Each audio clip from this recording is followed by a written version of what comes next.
एक दिवस अगोदर आयकर विभागाची काँग्रेस पक्षाला नोटीस आली, काय म्हणतो? काँग्रेस पक्षाला ही 4थी नोटीस आहे। 1994-95 मध्ये 14 लाख रुपये त्यावेळेस भरले नव्हते आणि 94-95 पासून त्यामध्ये वाढ करत जाऊन किंवा त्यामध्ये दंड आणि तो दंड IT ऍक्ट मध्ये 10 लाखाच्या वर असावा, परंतु यांनी 14 लाखाचे आता 2500 कोटीपर्यंत ही अनधिकृत नोटीस देण्याचं काम IT विभागाने केलेलं आहे।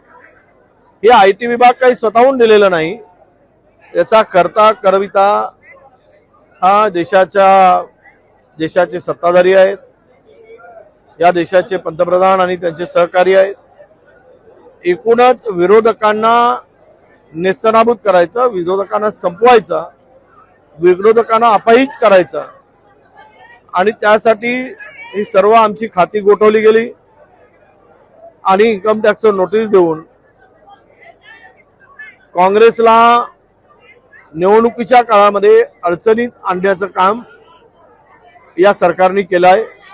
याचं कारणच आहे की काँग्रेस आणि इंडिया आघाडीला हे सरकार घाबरलेलं आहे। ज्या पद्धतीनं अरविंद केजरीवालांना अटक केली काही दोष नसताना, तशाच पद्धतीनं काँग्रेसची खाती गोठवून काँग्रेसला सुद्धा अडचणीत आणण्याचं पाप या सरकारकडून होत आहे।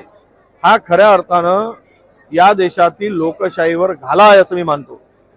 या देशामध्ये अघोषित हुकुमशाही लादल्या गेली आहे हे आता दिसायला लागलं आहे। आम्हाला 670 कोटी रुपये मिळाले गेल्या 7-8 वर्षात पक्षाला निधी म्हणून, आणि नोटीस मात्र 3500 कोटीची पाठवली।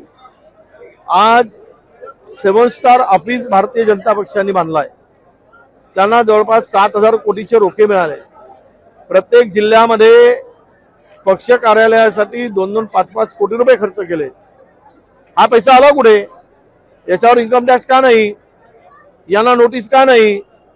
म्हणजे सत्ताधाऱ्यावर इशाऱ्यावर हे सर्व काही घडवून आणण्याचं काम इन्कम टॅक्स डिपार्टमेंटने केलं आहे आणि विरोधक हा पूर्णतः निवडणूक लढण्यासाठी अपाहिज झाला पाहिजे, तो लढलाच पाहिजे नाही, अशा पद्धतीची व्यूहरचना या लोकांनी केलेली आहे।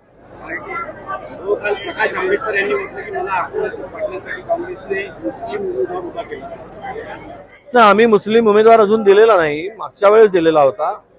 प्रकाश आंबेडकर साहेबांच्या संदर्भात आमची बोलणी होती, आम्ही 4 जागेपर्यंत गेलेलो होतो, पुन्हा 5वी सुद्धा जागा देण्याची तयारी आमची होती।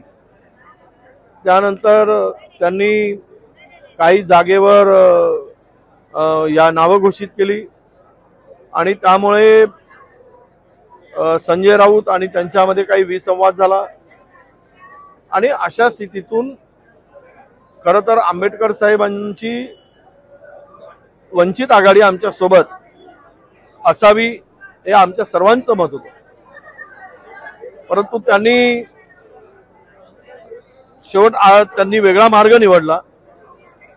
काही ठिकाणी त्यांनी घोषणा केली की आम्ही आघाडीला मदत करू, त्यांचं आम्ही स्वागतच केलंय, पण त्या पलीकडे जाऊन प्रकाश आंबेडकरांनी जे अकोल्यामध्ये आम्ही उमेदवार देतोय त्याचा संदर्भात आम्ही हायकमांडला कळवलेलं आहे की जर प्रकाश आंबेडकरजी 7-8 जागेवर आम्हाला पाठिंबा देत असतील तर अकोल्याच्या जागेवर त्यांना मदत करता येईल का, हा आदेश व्हावा अशी मागणी आम्ही हायकमांडकडे केलेली आहे।